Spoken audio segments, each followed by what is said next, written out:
I think it was either the Year of Mercy or the Year for Religious when I listened to a programme called Faith Alive on Midwest Radio.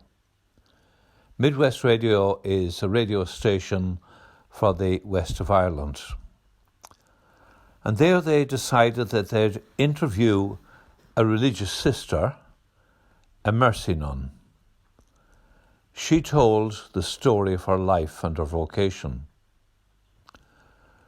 She was the youngest of 8 children, a lonely girl. They lived in a little, humble, thatched cottage at the foot of the Nathan Mountains. She said it was there, in that humble cottage, that she learned for the first time what mercy, love and compassion was all about. And she learned that from her own mother.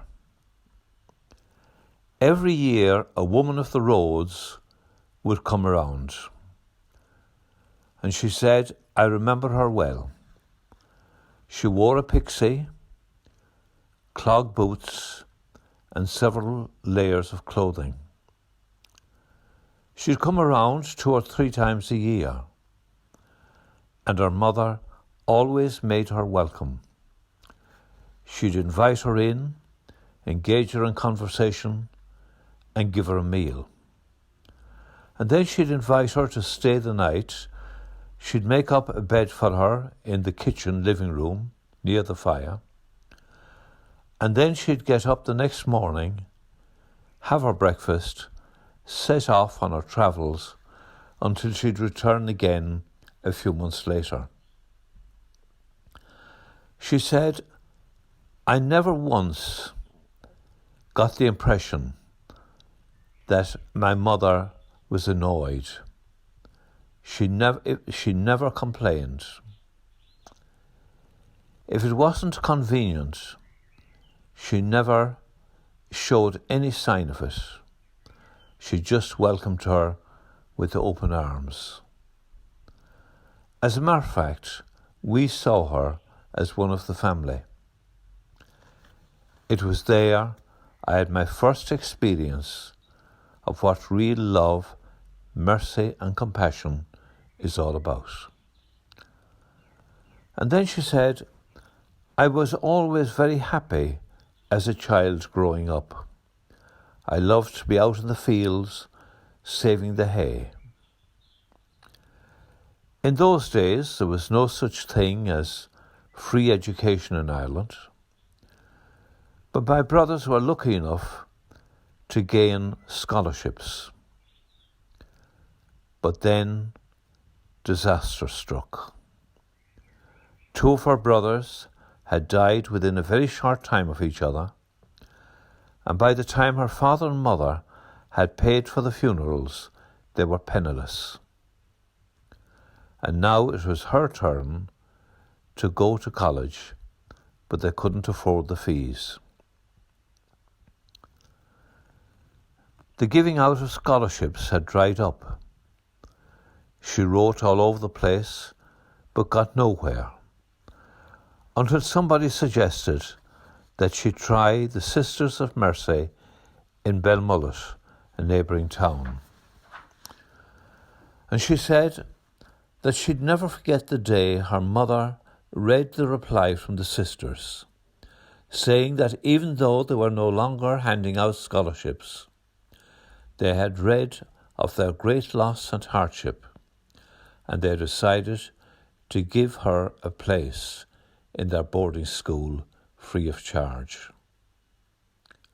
Her mother cried as she read that letter and raised her hands and her eyes to heaven, thanking God for his great goodness.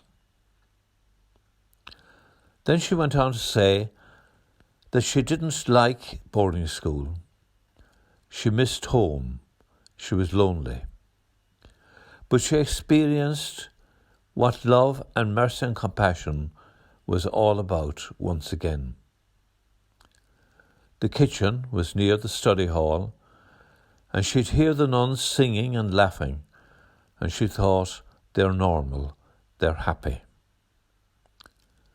One of the nuns knew they liked fresh bread, and when the bread arrived from the baker, she'd slip them a few slices on the quiet, and this was a great treat for them.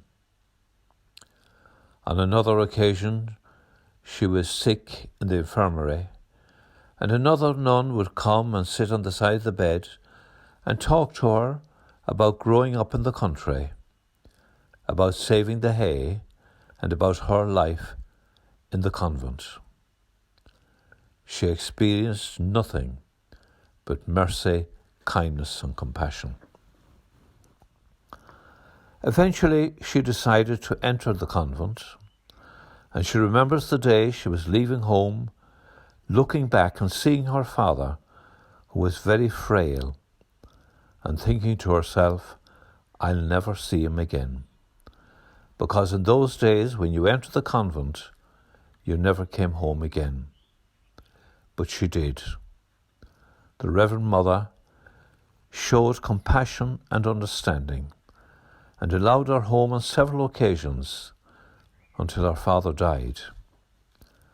And then her mother took a stroke, and again she was allowed home.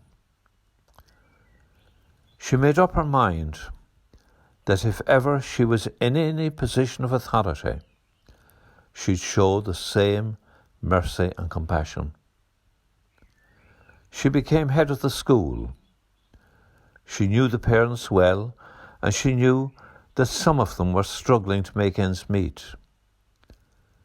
She'd save up a few pounds here and there and help them out.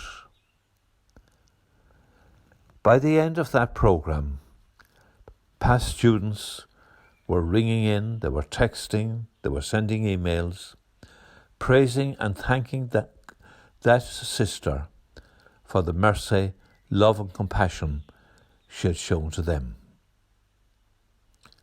I think there's a very important message here for all of us. First of all, that example and witness is the great teacher. The little kind acts of kindness make such a difference and will never be forgotten. Pope Paul VI said, most people will listen to witnesses before they listen to teachers. And if they listen to teachers, they'll do so because they are witnesses. There is a very important lesson there for each and every one of us. I struggle wearily on, helped only by God's power driving me irresistibly. Grow strong in the Lord with the strength of his power. I have the strength to face all conditions through the power that Christ gives me. Amen.